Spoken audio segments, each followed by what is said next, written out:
En el nombre del Padre, del Hijo y del Espíritu Santo. Amén. Ave María Purísima, sin pecado concebida. Muy buenos días, amigos en todo el mundo. Hoy vamos a seguir con el tema de la Revolución Francesa y nos vamos a enfocar en Napoleón Bonaparte y los regicidas. En la noche del 16 y 17 de mayo de 1793, la Asamblea Nacional Francesa votaba por el sí a la guillotina al rey Luis XVI o por el no. La Asamblea Nacional Francesa son los ilustrados de 1789 que reclamaban un gobierno democrático, ¿no? Fueron 721 los votantes, de los cuales 360 votaron que no a la muerte del rey Luis XVI. En cambio, 361 votaron que sí. La diferencia fue solo por un voto, estuvo muy peleada. Pero el rey Luis XVI fue decapitado, guillotinado solamente por un voto.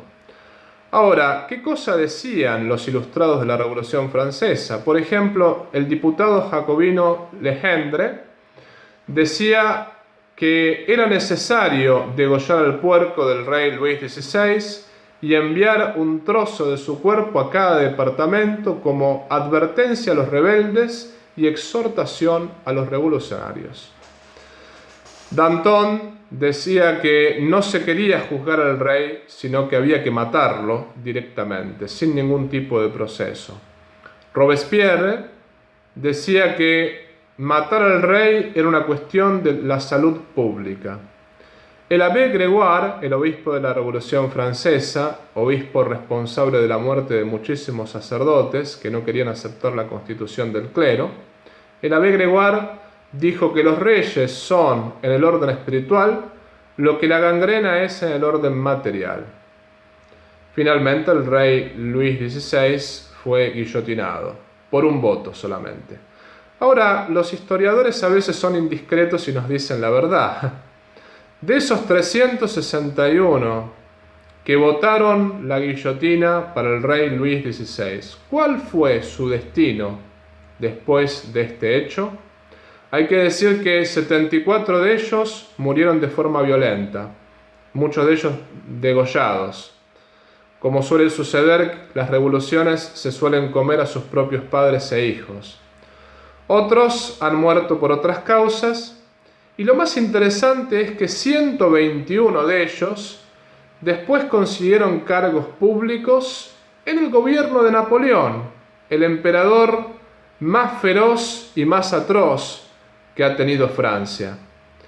Es curioso cómo estos ilustrados de la Revolución Francesa, que decían que el poder debía provenir del pueblo, que tenía que haber democracia, que la voluntad popular era el fundamento de las leyes, decían todo esto y por esta razón habían matado al rey Luis XVI, que era un rey inepto, inútil, pero era pacífico.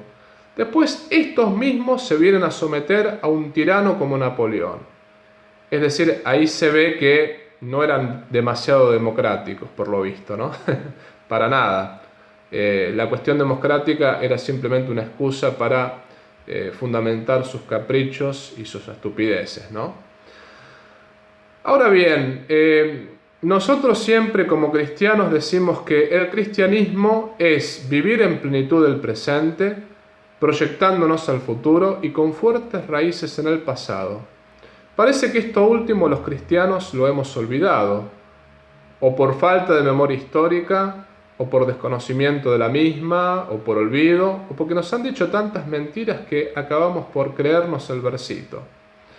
Muchas veces nos hablan de la venganza de los cristianos hacia sus enemigos, sobre todo la venganza de los católicos, ¿no? Hablamos de cristianos como los católicos, la venganza que hemos tomado hacia la gente que no pensaba como nosotros, hacia las personas que tenían por ahí libertad de pensamiento, entre comillas, no nos acusan de ser vengativos.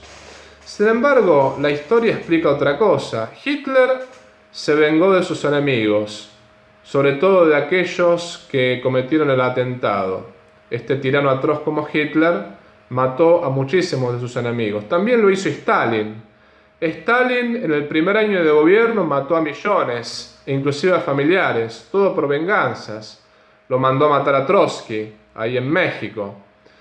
También, si hablamos de venganzas, los protestantes anglicanos en Inglaterra mandaban a matar a todo aquel que se ordenaba sacerdote católico en el exterior, porque en Inglaterra estaba prohibida la ordenación de sacerdotes católicos. Bueno, si alguno se ordenaba sacerdote católico en Roma y volvía a Inglaterra, era degollado. Lo mismo si hablamos del Islam. Los otomanos, ahí en el imperio de Constantinopla, cuando tomaron el poder, pasaron a filo de espada a los cristianos, inclusive a mujeres y niños. ¿De qué hablamos de venganzas, no? Podemos decir que nadie en la historia le hizo tanto daño a la Iglesia como Napoleón Bonaparte. Napoleón Bonaparte hizo estragos al catolicismo. Sobre todo quemó iglesias, quemó obras de arte, asesinó sacerdotes, mandó violar religiosas, hizo muchísimo daño. Y le hizo muchísimo daño al papado. Pío VI murió en la cárcel en 1799, desterrado y en la cárcel. Después no le encontraban a Pío VI un sucesor. Los napoleónicos decían Pío VI y el último. Finalmente los cardenales se reunieron en Venecia, algunos de ellos, lograron elegir un papa, Pío VII, que permanentemente pasó de destierro a la cárcel, de la cárcel al destierro. La mayor parte de su pontificado estuvo en la cárcel y sobre todo fue testigo impotente de la destrucción de la Iglesia Católica, no pudiendo hacer nada. La hora de la venganza llegó en 1814, cuando el tirano cayó. En 1814 el Papa fue recibido triunfalmente en Roma, el Papa Pío VII, y le presentaron 900 prisioneros que habían sido ocupantes de Roma durante la estadía de Napoleón. Eran 900 prisioneros pro Napoleón. ¿Qué hizo el Papa? Los primeros 600 prisioneros, el primer día que llegó a Roma, los mandó a liberar. Y los romanos protestaron porque habían sufrido vejaciones, torturas, golpes, cárceles. Protestaron porque el Papa liberó 600 prisioneros napoleónicos de entrada. Y luego de 2 meses liberó todo el resto, no dejó ni uno en la cárcel. Después, la madre de Napoleón no quería ser recibida ni siquiera por su hija, la duquesa de Toscana. Su hija pretendía ganarse el favor de los vencedores, no recibiendo a su madre en su casa. Y el Papa Pío VII, ¿qué hizo? Recibió a la madre de Napoleón y recibió parte de la familia imperial. La misma familia que lo había desterrado, que lo había metido en la cárcel, que lo había torturado. Recibió a esta familia. Pese a las amenazas del entonces rey de Francia, que lo amenazaba, le mandaba cartas, le decía que no recibiera a la madre de Napoleón y la familia imperial, el Papa Pío VII lo hizo. Por otra parte, el prefecto napoleónico, que había sido su carcelero, cuando Pío VII volvió a Roma y Napoleón cayó, este prefecto napoleónico estaba preso en Gran Bretaña, en una cárcel llamada Santa Elena. Pío VII le mandó una carta muy paternal diciéndole que no se aflija, que no tenga remordimientos, que estaba perdonado. Y al mismo tiempo le escribió una carta al príncipe regente de Gran Bretaña pidiéndole que lo liberara o que al menos mitigara su encierro.